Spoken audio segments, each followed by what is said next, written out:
Don't just stand there, Jinx! You just want a free teddy bear! What if it's Timbers? This was a complicated fight with far more factors to consider than at first blush. Harley had more direct combat experience against superpowered beings, along with better training. But Jinx's physical power, diabolical weaponry, and assortment of items were just enough to roast this Harlequin duck. While Harley lifting over 1,200 pounds is impressive, Jinx can compete with Vi, whose gauntlets weigh 8 times that in the game. And Jinx can take hits from a guy who can shake mountains.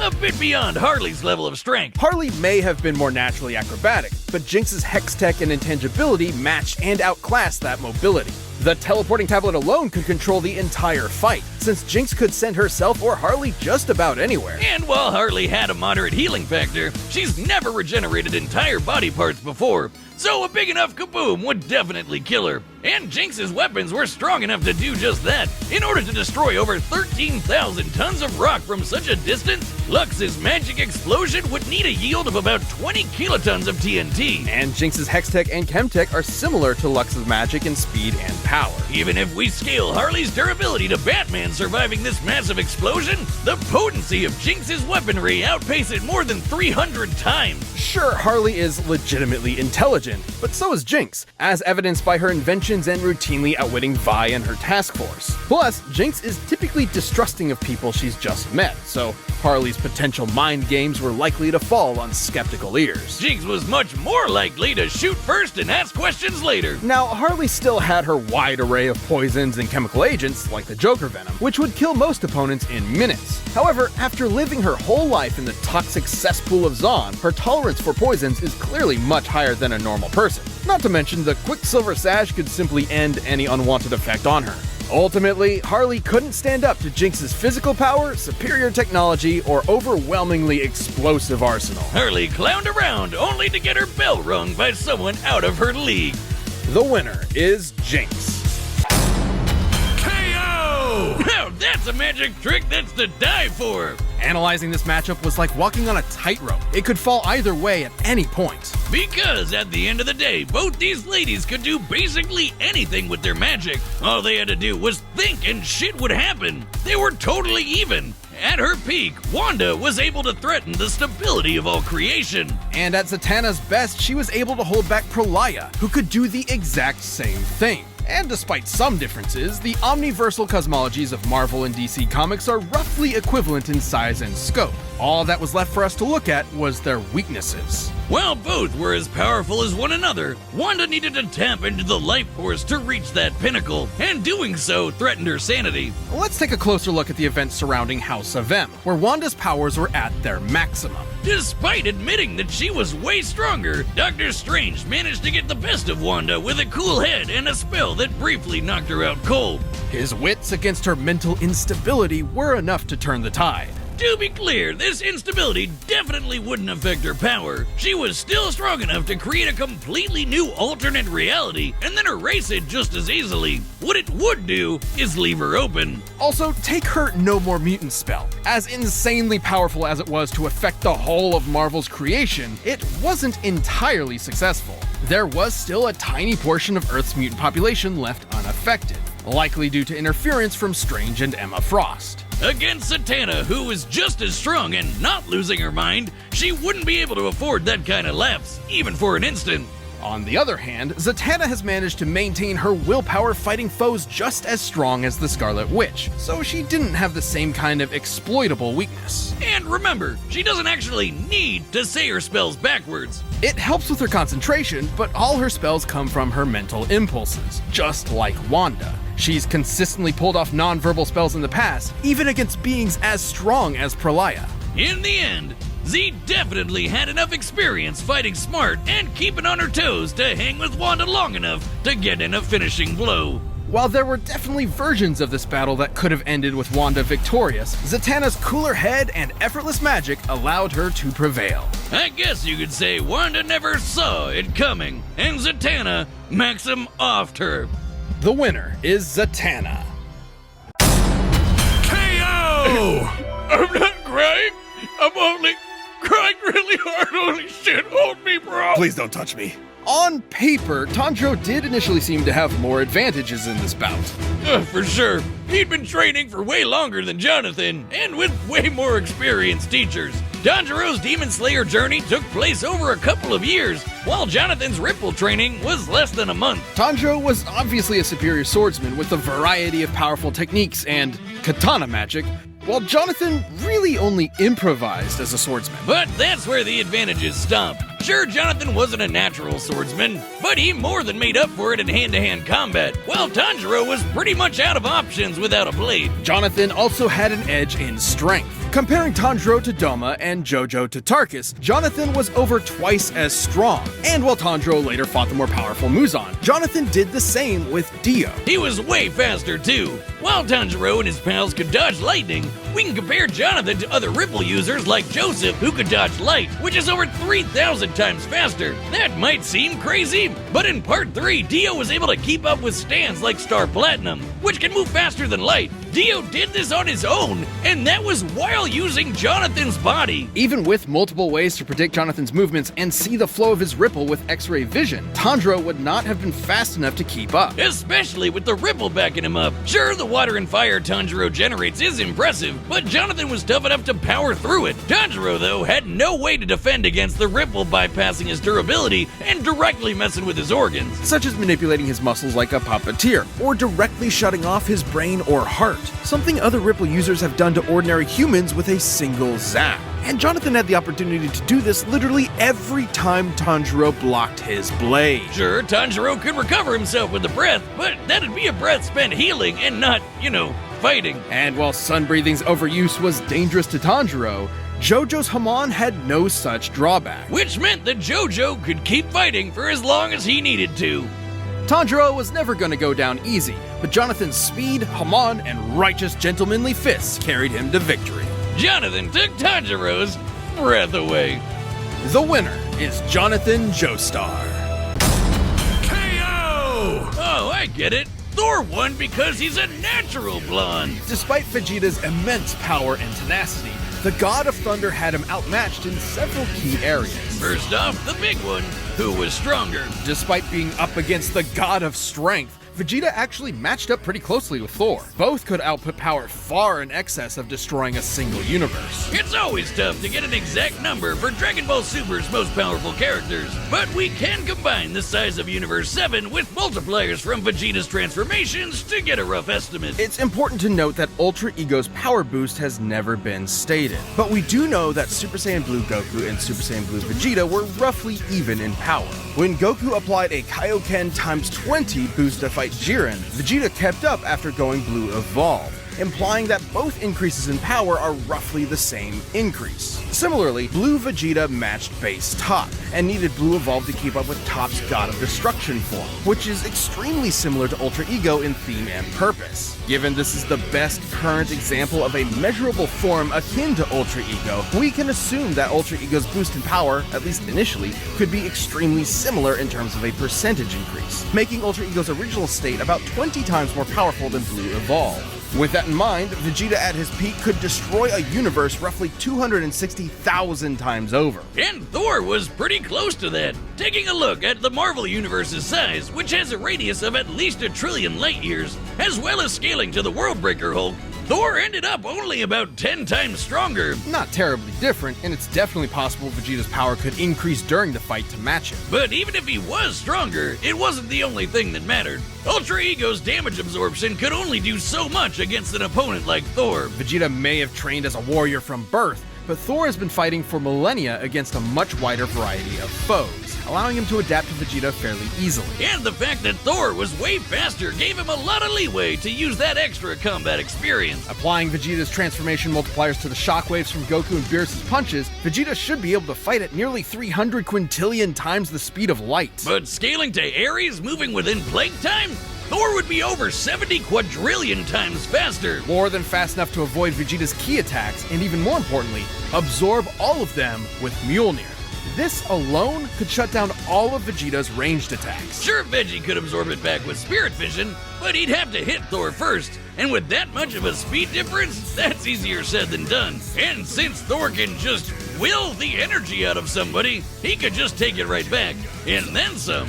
Even without absorption, Vegeta's ki reserves are not infinite, and many of his battles have ended with him at low energy. He was exhausted by the end of the Tournament of Power, which lasted about 1 hour in total. Meanwhile, Thor fought an army for over a month straight. Theoretically, Vegeta could have ended the fight immediately with Hakai, if not for the fact that Thor has resisted existence erasure before, including physically, spiritually, and temporally. Meanwhile, Vegeta had no way to match the God Blast, which could have killed friggin' Galactus. And that guy has threatened the infinite multiverse with destruction just as a side effect of his battles. That's a level of power beyond anything we've seen in Dragon Ball yet, let alone Vegeta. Vegeta was never going to go down easy, but Thor's raw power, speed, and devastating godly abilities were too much for the Prince of All Saiyans. Vegeta Mule nearly won until Thor blew his mind. You might say that pun was kind of terrible.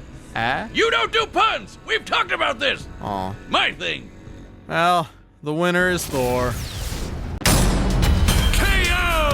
Wiz, if there's a god, it sure seems like he was working out some aggression there. Despite Homelander's dominance within the world of the boys, he's a big fish in a small pond, relatively speaking. Homelander can move faster than sound, while Omni-Man can move faster than light. Homelander can survive a nuke, while Omni-Man can shatter the moon twice over. To be fair, Homelander did have a couple of abilities Omni-Man didn't, like his heat vision. And while Viltrumite healing factors have failed against continuous exposure to the heat of stars, that still took quite a bit of time, and there's no reason to think Homelander's heat vision was anywhere near that hot. Hell, Nolan's tanked heat vision from the superhero Mean Supreme before, who can vaporize people in an instant. Even if it was hot enough, Omni-Man's superior speed would cut him off before he could do any lasting damage. Similarly, despite being able to disrupt his equilibrium with his supersonic screaming, Homelander wasn't strong enough to capitalize on it in any meaningful way. Plus, while Homelander is pretty devious when the situation calls for it, Omni-Man has been fighting and conquering worlds for thousands of years. He comes from a warrior culture based on fighting. Homelander, on the other hand, comes from a test tube and never had to push himself as a fighter because he was always so much stronger than everyone else.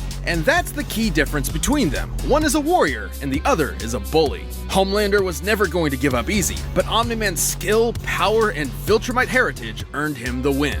When it comes to Superman knockoffs, Homelander had to eat his heart out. The winner is Omni-Man. KO! Tetsuo! Oh, God. Yeah. I'm never doing that again. Tetsuo's esoteric telekinesis and other bizarre abilities certainly gave Magneto pause, but the Master of Magnetism had greater control over his foe. The numbers don't lie. Tetsuo cratering the moon was insane, but Magneto punched Iron Man with the force of the sun. And while Tetsuo jumped all the way to the moon, Magneto could move across galaxies. Against Tetsuo in his human form, Magneto obviously held a sizable advantage in power and speed. But stats aren't all that matters. With his precise telekinesis, Tetsuo could just target Magneto's organs. GG, right? Yes, but Magneto had similar skills. There are very few substances on Earth that lack any metallic or magnetic component, and Magneto is very creative with his powers. Which he could use to predict Tetsuo's teleportation and even shut down his telekinesis. And his scraps with Xavier prove he could handle Tetsuo's messing with his head. The biggest challenge for Magneto was when Tetsuo's gross mutated power came into play. Especially given how the detonations from this form were compared to that of a Big Bang. Although the authenticity of that observation is questionable. In truth, the Big Bang was a sudden expansion of matter on a universal scale, whereas Tetsuo's explosions are more akin to nuclear blasts, clearly intentional given the post-war symbolism of the Akira story. The whole creating an alternate universe bit wasn't even part of the original material, so we can't exactly call it canon. But let's just say the comparison wasn't superfluous. Let's say Tetsuo did in fact cause a Big Bang capable of creating or destroying an entire universe, alternate or otherwise. Turns out Magneto had the tools to stop that too. Helmet Head could overpower Hercules, who was strong enough to hold up the skies of Olympus, which is literally heaven and an alternate universe. This doesn't necessarily mean Magneto could easily destroy a universe with the snap of his fingers, but it does prove he can match a similar level of power. And context is everything. Tetsuo's Big Bang eruption specifically exhibited proton collapse, meaning its atomic structure was primarily an unstable mess of neutrons and electrons. And Magneto has detected and commanded unstable electrons before. This means Magneto had every means available to take control over this Big Bang. Damn, and I thought he could just move some metal around. It's like the question posed by some of the greatest prophets of our time. Fucking magnets. How do they even work? Magneto's astonishing power and intelligent control over all things magnetism triumphed in the end. Tetsuo pushed his luck, but didn't have the metal to pull off the win. The winner is Magneto. KO! Talk about a Herculean matchup! Hercules was among the greatest heroes in myth, but the great sage equal to heaven held many more advantages. You'd think Sun might not measure up to the god of strength, strength, but he totally could. Remember, he carried Sumeru on his back, the mountain holding up the infinite celestial sky, like how Hercules held up the infinite celestial sphere. As befitting heroes of myth, they were on par in that they were both incomprehensibly strong. However, Wukong's healing abilities meant he could bounce back from Hercules' deadliest blows, whereas Hercules did not have a similar option. But Hercules did have one way of putting the Monkey King down. His arrows dipped in Hydra poison. The Hydra poison threatened even the gods of Olympus, similar to the scorpion sting. Whether or not it would be fatal is questionable, but it could have incapacitated Wukong, similar to how it affected Hercules himself. But that is one very specific win condition, and we're looking at this with every possible option in mind. With his variety of clones, transformations, and numerous other spells, Wukong's arsenal was far more versatile. Like, there was nothing stopping him from making thousands of clones of himself and just sitting back while they beat up Herc for him. Unsportsmanlike? Sure. In character? Absolutely. Even then, those arrows would have to actually strike Wukong, which would be extremely difficult. Yes, in some depictions, Hercules could potentially shoot the son of Helios, his arrows flying 90 times the speed of light. However, in his contest with the Buddha, Wukong leapt to the edge of the universe in a single second. To do so, he had to be moving over 1.4 quintillion times faster than light, making him way faster than Herc could ever hope to be. Hercules held might of mythic proportions, but barring a lucky shot, Sun Wukong's versatile magic, similar strength, and absolutely absurd speed overcame this foe. Fitting for heaven's equal. When fighting Sun Wukong, Hercules missed his chance. The winner is the Monkey King, Sun Wukong. KO! Man, Boba was always a one-man army, even as a one-armed man. Despite the Predator's fearsome power and experience, Fett's versatility and arsenal allowed him to survive this hunt. While Boba could crumple steel, the Predator could easily tear straight through it, making him the stronger of the two. But while the Predator could dodge laser beams, Fett could match Force users with near light speed reactions, making them similar in speed. However, the major difference was durability. While the Predators are definitely tough, Fett's Beskar armor covers more of his body, and would easily resist almost all of a Predator's arsenal. Like the plasma caster, usually hot enough to blast a hole through anything. But you know what else is made of plasma? Lightsabers, which bounce off Beskar no problem. Specialized tools like the Plasma Scythe, with its ability to bypass conventional matter, could manage to kill Fett with a few lucky hits. However, Fett's jetpack and long-range arsenal allowed him to fight safely from a distance. And Fett's kit countered a lot of what Predator could do. His helmet's infrared could see past Pred's camouflage, his flamethrower messed with Pred's thermal vision, and nothing the Predator had could withstand a lightsaber strike. Also, the Predator's EMP could not disable Fett's armor, considering Beskar has withstood bolts of electromagnetic energy before without short-circuiting.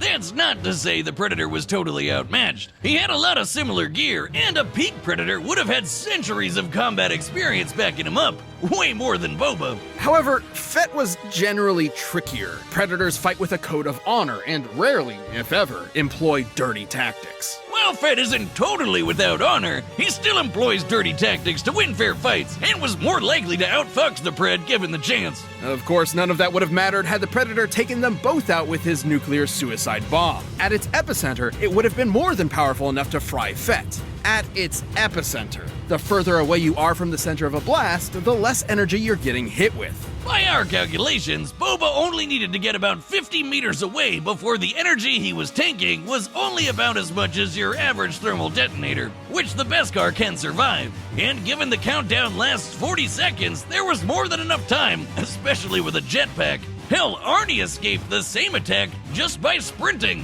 But perhaps the most important difference is the scope of their prey. Xenomorphs are definitely deadly, but they're not quite as dangerous as a master force user who can read minds and throw starships around like they're made of paper. Fett was definitely prepared for anything the Predator could throw at him, even space magic. The Predator was as deadly and skilled as they come, but Fett's cunning, arsenal, and impenetrable armor gave him the win. Congrats to Boba. Give him a hand. Oh wait, he's already got one. The winner is Boba Fett.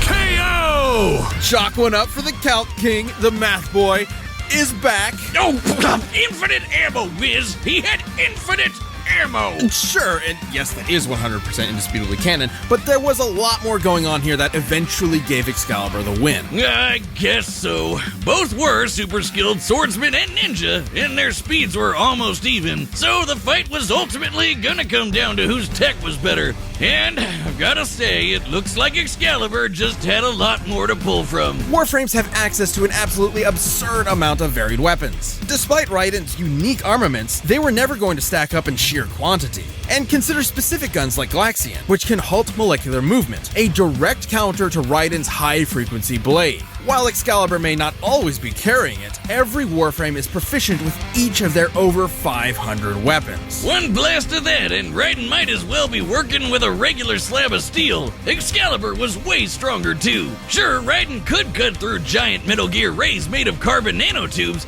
generating up to 100 kilotons of TNT. But not as much as Excalibur. Another Warframe, Atlas, was strong enough to smash apart a giant asteroid, meaning it would have to be at least 6 kilometers across, just like the asteroid that wiped out the dinosaurs. Now, Atlas did not completely halt its kinetic energy. By exploiting fissures within the asteroid, he was able to pulverize it to dust. That means his punch had to hit with an energy of at least 46 gigatons of TNT. Sure, in canon, Atlas is stronger than Excalibur, but they fought and defeated similar enemies, so Excalibur would naturally have to be somewhere in Atlas's ballpark. Even if Excalibur only possessed 1% of Atlas's strength, he'd still be nearly 4,000 times stronger than Raiden. That's pretty consistent with the energy output of Nova's antimatter blast too. Warframes are just that tough. Furthermore, even with the high-frequency blade's unique vibrating ability, it cannot cut through everything. Raiden's original blade actually shattered against Armstrong's super hard skin, and required the stronger Murasama to finish the job. Against a foe vastly more durable than anyone Raiden's ever faced, it's unlikely the Murasama would score a kill in time. Even if Raiden got enough hits in to break Excalibur's shields and eventually land a fatal blow, the Tenno operator piloting would still survive unharmed.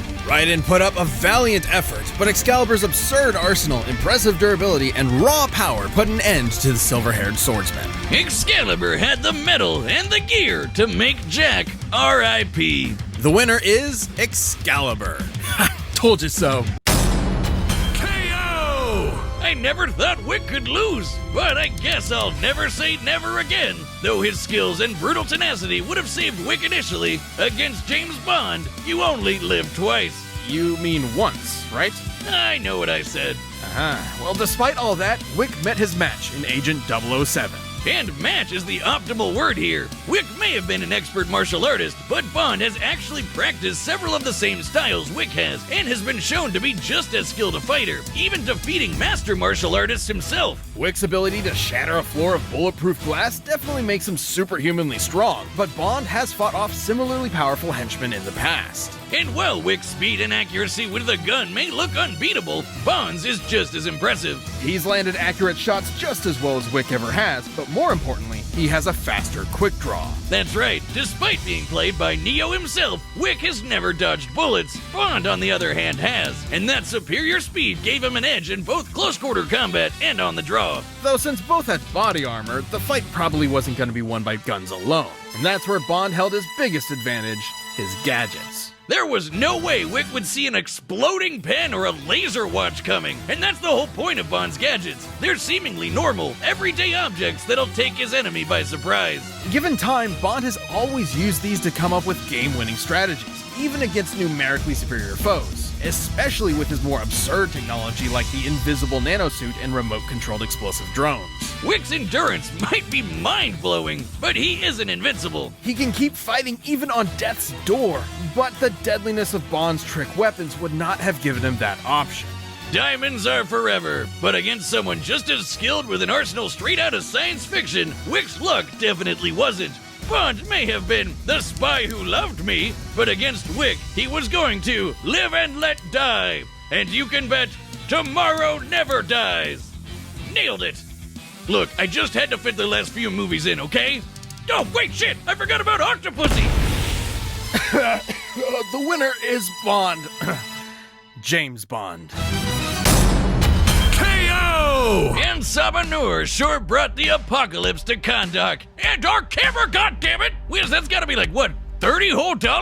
Fuck, man. This result surprised us. For what it's worth, both Black Adam and Apocalypse displayed ludicrous levels of godlike ability. Both of their power supplies compared to cosmic beings like the Phoenix and Super Gandalf, and both fought heroes like Thor and Wonder Woman. Right, the victor could not be deduced by strength and speed alone. Rather, it depended on how their abilities countered each other. In that regard, Apocalypse held many advantages. For starters, he could one-up the living lightning. For almost any power Black Adam had, Apocalypse had a better version of it, and then some. Frankly, half of Black Adam's pantheon granted him abilities that Apocalypse possessed through his mutant genes alone, notwithstanding all his other abilities from Celestial Tech, the Techno-Organic Virus, and the Death Seed. Well, Black Adam did have something Apocalypse didn't. The wisdom of Sahuti. Big Brain God could definitely clue him in on that Death Seed stuff. And without a Death Seed, Apocalypse would not have fared nearly as well against Black Adam's strength and tenacity. So to win, Black Adam would have needed to figure out how to destroy the Death Seed, but Apocalypse could defend against that and had way more options for his own victory. His telepathy got the best of Jean Grey, and there's no reason Apocalypse couldn't mind-read Black Adam. The courage of Mehen may have safeguarded him from mental attacks, but it never made him immune to telepathy outright. But most importantly, Apocalypse could absorb all of Black Adam's energy powers and turn him right back around. The living lightning may be enchanted, but it is still lightning. It's frequently displayed properties of ionized energy. Thus, there's no reason Apocalypse couldn't absorb it for himself. Plus, it's been shared between people many times before, and the more it's given to other hosts, the weaker the original bearer becomes. Hell, stealing the power of the living lightning is how Teth Adam became Black Adam in the first place, so Apocalypse could do the same. By slurping up Black Adam's magic, Apocalypse grew in power while Black Adam got weaker. It was only a matter of time before Black Adam was literally helpless against the end of all things. Black Adam may have been power incarnate, but Apocalypse's wide array of powers and specific counters to the living lightning meant he could rise to the challenge. Teth thought he had him until Noor gave him the boot. The winner is Apocalypse. KO! Oh, come on! Trunks is way past cooler than furry Kyle Reese. It is hard to imagine Trunks losing to anyone. However, Silver ironically had just about everything he needed to put the Half Saiyan 6 feet under. First off, time travel wasn't much of a factor, since they were both pretty well versed in it. Either way, Silver's psychokinesis could disrupt tech like the Hero Switch and the Time Travel Armband, leaving Trunks without his gadgets and primary method of hopping through time. Let's be frank, in base form, Silver never stood a chance at matching Trunks with his own power. Even in his super form, it's questionable whether or not Super Silver had the physical ability to match Super Saiyan Trunks. In short, it's practically impossible to lock down exact numbers and limits for their power levels. So Trunks could have probably taken a win if he found an opening, but Silver's psychic powers have worked around similar disadvantages before. Interjack was way stronger than him, could match the power of Supersonic, and conquered all of Mobius. But Silver could consistently Uno reverse card his attacks back at him, and he wasn't even super at that time. Trunks was obviously much faster than Goku's trip to hell. He could easily be sextillions or septillions of times faster than light, maybe even more. However, by the very nature of Dragon Ball powers, his speed must have a limit, even if it is impossible to know an exact number given what we've seen. But Archie's super forms have consistently shown incalculable speeds. Sure, Goku broke through Hit's time skip, but that actually has nothing to do with speed.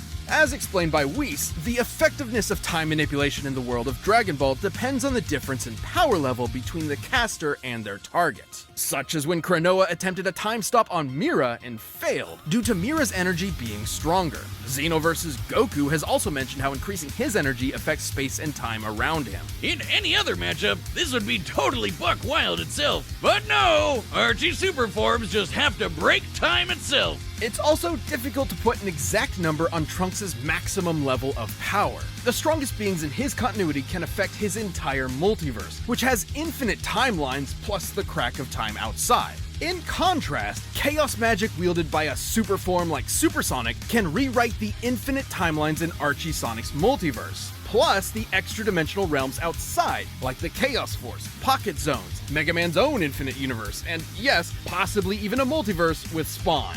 The scope of Dragon Ball's cosmic scale simply does not compare. Plus, unlike Sonic, Silver spent many years being trained how to use chaos magic by the guy who invented it. Hell, if Mega Man could rewrite reality just minutes after learning he could even use the Chaos Emeralds at all, imagine what craziness Silver could pull off. Trunks' best chance was the Key Sword's ability to nullify powers, like it did to Mechikabura. However, the Super Genesis Wave explicitly could not rewrite the presence of Supersonic or Super Mega Man, despite being able to rewrite even the extra-dimensional Chaos Force from whence it came. It's likely Silver's super form could resist the Key Sword, at least for a time.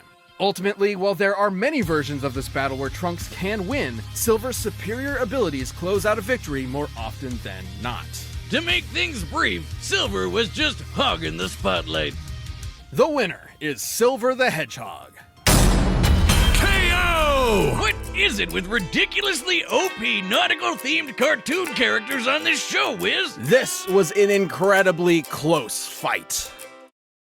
Gotcha! Obviously, Aquaman didn't have a snowball's chance in hell in defeating this little spongy bastich. Where do we even start? With his bubbles and magic pencils, SpongeBob could basically do anything he wanted. There was no way Aquaman wouldn't get totally overwhelmed, especially with his much more limited arsenal. I can't think of a more lopsided matchup than someone whose main attack is throwing water against a sentient sea sponge. Aquaman's only potential option was his telepathy, but as we've covered, it's far less powerful than his comic counterpart. There's no reason to believe SpongeBob wouldn't just ignore Arthur's commands. Even if it was straight up mind control, SpongeBob's Krabby Patties straight up cancel mind control. And really, nothing Aquaman had could overcome Bob's utterly broken regeneration. The little yellow dude has survived being completely disintegrated into dust and even erased from reality. All Aquaman can do is punch kind of hard, and even that's basically useless against Bob's squishy body. Maybe Aquaman could have found a way to dehydrate SpongeBob enough to keep him permanently incapacitated, like when he and Patrick were trapped in Shell City. But that would require the fight to take place out of the water, which messes Aquaman up way harder than it does SpongeBob. And it also require the fight doesn't instantly end up with SpongeBob karate chopping Aquaman at 10 zillion times the speed of light, splattering his atoms against Saturn. Cause, yeah, remember when SpongeBob unraveled the universe? Considering the— No, I'm sorry, I need to do this one. This is fucking insane. Compared to SpongeBob's size, the string's width is about 192 micrometers. We can use that to find the volume of, say, 1 meter of string, and compare that to the volume of the entire observable universe. Considering it took SpongeBob about 5 seconds, he would have had to be pulling at 8.2 times 10 to the 78th power times faster than light. That's as many times faster than light as there are atoms in the universe. This is the fastest calculable speed feat in our show's history. And it belongs to SpongeBob SquarePants! But do you think he could take on comic book Aquaman? Have you been listening to anything I've been saying? Good point, because let's not forget— Of course I didn't forget! That string feat also destroyed the entire universe. And stuff like that is actually consistent. SpongeBob is literally aware of the fourth wall and has rewritten the plot of his own story as he's living it. Screw the pencil or the bubbles, he can just will whatever he wants into existence from his imagination. He's a god, a yellow, spongy god of death. And that's why he beats Goku. At least Arthur finally got to be a real hero. And at the end of the day, that's what matters. Yeah, sure, whatever, pal. He's dead. Too bad for the King of the Seas. That sure was one sweet victory. The winner is SpongeBob SquarePants, our god. KO! Okay, are we sure he's dead? You can't be too careful with these guys. Michael Myers won't be rising from the grave this time. Jason was too much for him. The stories may paint these slashers as unstoppable, but they do have limits and can be understood. To Michael's credit, he could match Jason in a lot of ways. Both were experts in methods of killing, and both could totally teleport. Theoretically, though if both of them really could teleport, then neither had an advantage in that regard. So teleportation deniers can rest easy knowing it wasn't really a factor here. Even the explosions they both survived were similar in size and destructibility. But Jason held the edge with his superior endurance and healing. Michael faking his death with a body double was clever, but he did it because he explicitly could not survive something like decapitation or getting half his torso blown off. But Jason could. He also had more experience fighting other supernatural enemies like Leatherface, Freddy, and his uber self. So I doubt Michael could have surprised him with something he's never seen before. And Jason was just as strong and vicious as Michael, if not more. So given the difference in survivability, he had a much better chance of striking Michael down first. In a battle between two unkillable monsters, it's only natural it would come down to who was more unkillable. After being ripped to pieces, Michael could now rip in peace. Right, Jocelyn? Jocelyn? Hello? The winner is Jason Voorhees. KO! Well, if he wasn't all-powerful before, look out for supercharged Sauron now. Despite the Lich King's impressive power, Sauron's might was absolute. But not before he got the duel of his life in a crazy close bout. First up, both Dark Lords could counter pretty much any mind or soul-screwing powers, making a lot of their usual tricks way less noteworthy in this match. To be fair, the Lich King severely debilitated Sauron via his plague of undeath. Most physical bodies would not survive such a disease. So Sauron just got rid of his body. Who needs it? Especially when you can rebuild one or just start fighting as a ghost. Both things Sauron could do. After all, the plague is intended for organic mortal enemies and has never infected a spirit. Another smaller point for Sauron was his weakness. The Lich King was a clever bastard, but even with the Eye of Icarus, it would have been tough for him to decode and destroy the One Ring. Meanwhile, given enough power, Sauron would naturally end up destroying Frostmourne. He's kinda got a thing for breaking swords. So let's compare their power. While their highest limits are certainly nebulous, interestingly enough, some of the most impressive feats from both worlds involve lifting islands. As Sauron is a more powerful Maya than Osei, and the Lich King could reliably defeat someone with Gul'dan's magic, it is possible to gauge the difference in power by measuring the islands that were raised. Keep in mind, Gul'dan had a bunch of help, so we're only giving him his share. Turns out, Osei was doing twice the work. By examining official maps to determine the volume of the islands, we found a difference between lifting 2 quadrillion tons of rock versus 4 quadrillion tons, among further energy required to actually lift these through the ocean, of course. Both impressive, sure, but Sauron had the edge. And for the final nail in the coffin, the Lich King might have been super scary, but he really wasn't around for all that long.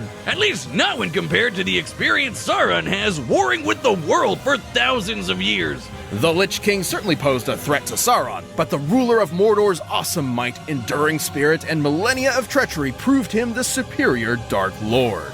Wow! Is that it? What? Are you sour on the pun? I was pretty keen about it. The winner is Sauron. KO! Poor Deku. He tried his best, but Asta just shoved him into that great big locker in the sky. Both Deku and Asta were fairly evenly matched melee fighters without any specific abilities to give one an easy edge over the other. Though, to be fair, the variety of quirks Deku inherited from past users of One for All did make him more versatile and unpredictable. Plus, quirks are biological mutations, not connected to some supernatural energy source like mana, so Asta's anti-magic powers were basically useless here. And Deku was generally a smarter and more tactical fighter, but against Asta's incredible might, this time brawn beat brains. Let's crunch some numbers! Deku's greatest feat of strength was splitting that enormous cloud formation with Bakugo. By measuring the size of the island and comparing it to the clouds above, we can determine they dispersed over 63 trillion kilograms of water. That's the weight of the Great Pyramid of Giza. 12,000 of them! And required an energy of nearly 80 teratons of TNT per punch. Let's compare that to Asta. But Toli's spell was going to be strong enough to vaporize a country the size of the Clover Kingdom. We can use this map from the manga to estimate the size of Clover Kingdom to be about 500 kilometers in diameter, about half the length of Great Britain. Vaporizing a country of that size would require an energy of over 480 teratons of TNT, over 6 times greater than Deku's punch. While Asta uses anti-magic, it isn't an automatic counter. It needs to be comparable in strength to the spell it's combating. And Asta's gotten way stronger since. Asta was also quicker. Sure, scaling to Shigaraki would give Deku roughly light speed reaction time. But Asta could dodge light in his sleep, and that's his base form, even before transforming with Lipa to get way faster. And since Deku and Asta's precognitive abilities more or less matched each other, it was only a matter of time before Asta simply overwhelmed him. Especially since Deku has struggled in the past against faster opponents. Sure, Deku was smarter, but if he literally didn't have enough time to come up with a plan of attack before getting hammered, his brains were wasted. Deku's tactical brilliance and harem-scarum tenacity definitely gave his opponent a run for his money, but Asta's raw power, blinding speed, and deadlier weaponry spelled the end for All Might's pupil. Deku gave it his all, and I wish he had won. Hasta la vista. The winner is Asta. Oh man, that was epic! Totally worth the wish! Though I guess we probably could have solved a lot of world problems with that. I suppose world domination can wait another year. This fight was incredibly close. Nope, seriously, how could it not be? They're almost exactly the same person. With a few minor differences here and there, like signature attacks. Neither Vegito nor Gogeta had one single power that provided an absolute edge over the other. Except perhaps Vegito's longer time limit, though it's not so clear-cut.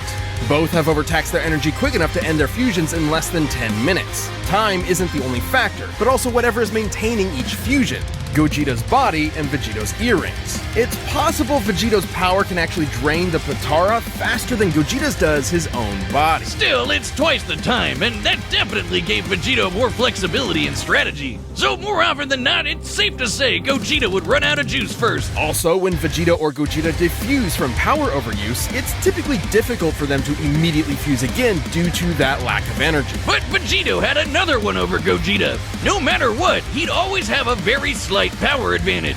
Remember how the fusion dance requires the fusers to match their power levels? Well, the Zatara don't need that. Goku doesn't need to match Vegeta's slightly lower power levels, so there's nothing stopping Vegito from combining the full sum of their parts. Ah, poor Vegeta. You'll get your day in the sun one day, buddy.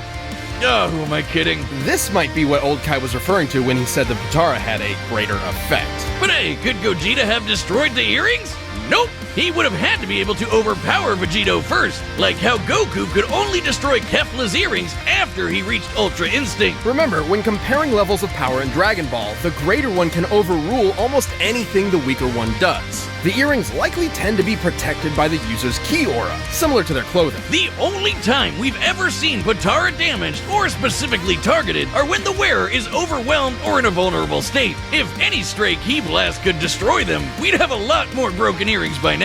Lastly, there's some debate over their personalities. In their first appearances, Vegito seemed rather cocky and playful against Buu, whereas Gogeta was far more deliberate against Janemba, and thus far more successful. However, these are not core personality traits, and assuming so would be inconsistent with Vegito's serious fight with Zamasu and Gogeta's more brash fights with Broly and Omega Shenron. Context is key. As far as personality and mental ability goes, Gogeta and Vegito are practically identical. In the end, Vegito's higher power level, no matter how slight it was, made a big difference in protecting and maintaining his longer, more flexible time limit. Gogeta was gonna need meta more than that to beat Vegito. Sorry, Wiz, I know that pun was po-terrible. Wait, shut up. Earth's Dragon Balls give 2 wishes, right? Oh, yeah! Hey, Shenron! I wish for you to fuse me and win! Wait. The winner is Vegito.